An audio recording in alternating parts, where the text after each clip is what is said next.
આકાશવાણી ભુજ સ્થાનિક સમાચાર વિરલ રાણા વાંચે છે.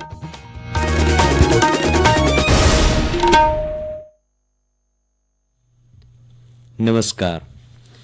ગુજરાતની લોકસભાની 26 બેઠકો માટે 491 અને વિધાનસભાની ખાલી પડેલી 5 બેઠકો માટે 39 ઉમેદવારી પત્રો ભરાયા છે.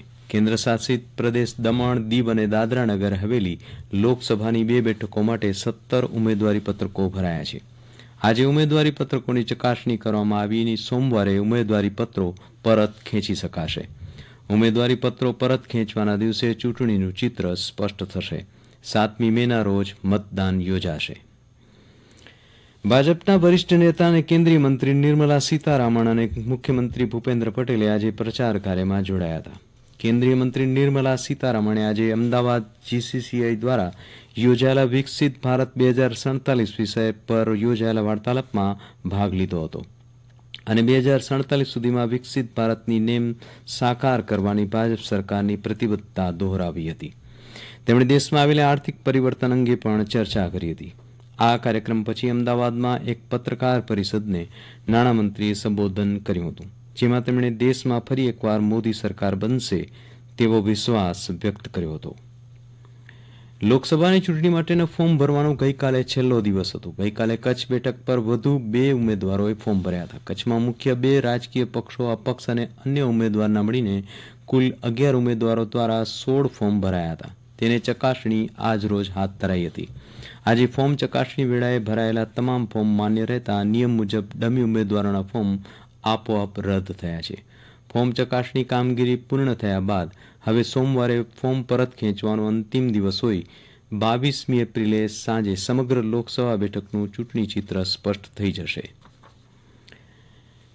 લોકસભા સામાન્ય ચૂંટણી 2024 અંતર્ગત કચ્છ જિલ્લામાં સ્વીપ હેઠળ વિવિધ પ્રવૃત્તિઓ થઈ રહી છે. કચ્છમાં મતદાન જાગૃતિ સંદર્ભે ડોર ટુ ડોર સંપર્ક અભિયાન વધુ વેગવંતું કરવામાં આવ્યું છે.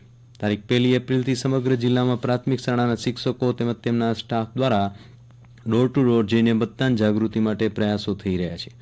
ડોર ટુ ડોર મતદાન જાગૃતિ અભિયાન દરમિયાન શાળાના શિક્ષકો દ્વારા મતદારોને મતદાનનું મહત્વ સમજાવવામાં આવી રહ્યું છે, તેમજ ચૂંટણી પંચ દ્વારા લોન્ચ કરવામાં આવેલી વિવિધ મોબાઈલ એપ્લિકેશન વિશે પણ માહિતગાર કરવામાં આવી રહ્યા છે. મતદારો તરફથી બહોળો પ્રતિસાદ મળી રહ્યો છે. ઓછું મતદાન ટર્ન આઉટ ધરાવતા જિલ્લાના અબડાસા, રાપર અને ગાંધીધામ વિસ્તારોમાં આવી પ્રવૃત્તિઓ વધુ સઘન બનાવવા સ્વીપ અભિયાન ચલાવાઈ રહ્યું છે. લોકસભાની ચૂંટણીને અનુલક્ષીને રાપર વિધાનસભા બેઠક પર ચૂંટણી પ્રક્રિયા શાંતિપૂર્ણ રીતે સંપન્ન થાય તે માટે રાપર વિધાનસભા બેઠકમાં આવતા રાપર, ભચાઉ તાલુકાના ગ્રામ્ય વિસ્તારોમાં પોલીસ દ્વારા પેટ્રોલિંગ હાથ ધરવામાં આવ્યું હતું, જેમાં તાલુકા મથક રાપર, આડેસર, બાલાસર, ખડીર, લાકડિયા, સામખિયાળી, ગાગોદર પોલીસ સ્ટેશન વિસ્તારમાં આવતા મતદાન મથકો ધરાવતા ગામો તથા સંવેદનશીલ મતદાન મથકો પર નિસંકોચ રીતે મતદાન થાય તે માટે પોલીસ અધિકારીઓ તથા કર્મચારીઓએ શહેરી વિસ્તારમાં તથા ગ્રામ્ય વિસ્તારમાં ફૂટ પેટ્રોલિંગ હાથ ધરી મતદાન દરમિયાન અનિચ્છનીય બનાવ ન બને તે માટે કાયદો અને વ્યવસ્થા જાળવવા માટે પોલીસ તંત્ર તત્પર હોય તેવો સંદેશ આપ્યો હતો. જિલ્લા ચૂંટણી અધિકારી અને કચ્છ કલેક્ટર અમિત અરોરાએ કચ્છી બોલીમાં વિડીયો સંદેશના મારફતે કચ્છના મતદારોને 7મી મેના અચૂક મતદાન કરવા અપીલ કરી છે. સોશિયલ મીડિયામાં પ્રચલિત થયેલા વિડીયો સંદેશમાં જિલ્લા કલેક્ટર અમિત અરોરાએ કચ્છી મતદારોને મુજા કચ્છી ભા ભેણ કહીને સંબોધન કર્યું છે. આ સંદેશમાં તેઓએ જણાવ્યું છે કે લોકસભા ચૂંટણી માટે આગામી 7મી મેના રોજ મતદાન થવાનું છે, ત્યારે દરેક કચ્છી મતદારો પોતાની પવિત્ર ફરજ અદા કરી લોકશાહીને વધુ મજબૂત કરવા સહયોગી બને. લોકશાહીમાં મતદાન કરવું એ દરેક નાગરિકની નૈતિક ફરજ છે, ત્યારે કચ્છના મતદારો આગામી 7મી મેના મતદાન કરી લોકશાહીની પ્રક્રિયામાં પોતાની સહભાગિતા અચૂક નોંધાવે તેવી અપીલ કરી છે. રિજનલ સાયન્સ સેન્ટર ભુજ દ્વારા વિશ્વ પૃથ્વી દિવસની ઉજવણીના ભાગરૂપે તારીખ 23 એપ્રિલના જુદી જુદી પ્રવૃત્તિનું આયોજન કરવામાં આવ્યું છે. ધોરણ 3 થી 5ના વિદ્યાર્થીઓ માટે બપોરે વક્તવ્ય અને કવિતા સ્પર્ધા, જેમાં સ્પર્ધકોએ સેવ અર્થ વિષય પર 3 મિનિટ ઇંગ્લિશ, હિન્દી કે ગુજરાતી ભાષામાં રજૂઆત કરવાની રહેશે તથા સાંજે 5 થી 6 વાગ્યા દરમિયાન ધોરણ 6 થી 10ના વિદ્યાર્થીઓ માટે ટ્રેઝર હન્ટ રમતનું આયોજન કરવામાં આવ્યું છે.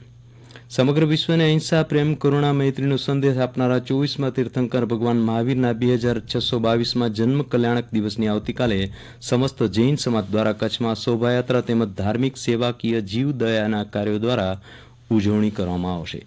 અને આ સાથે સ્થાનિક સમાચાર પૂરા થયા. નમસ્કાર.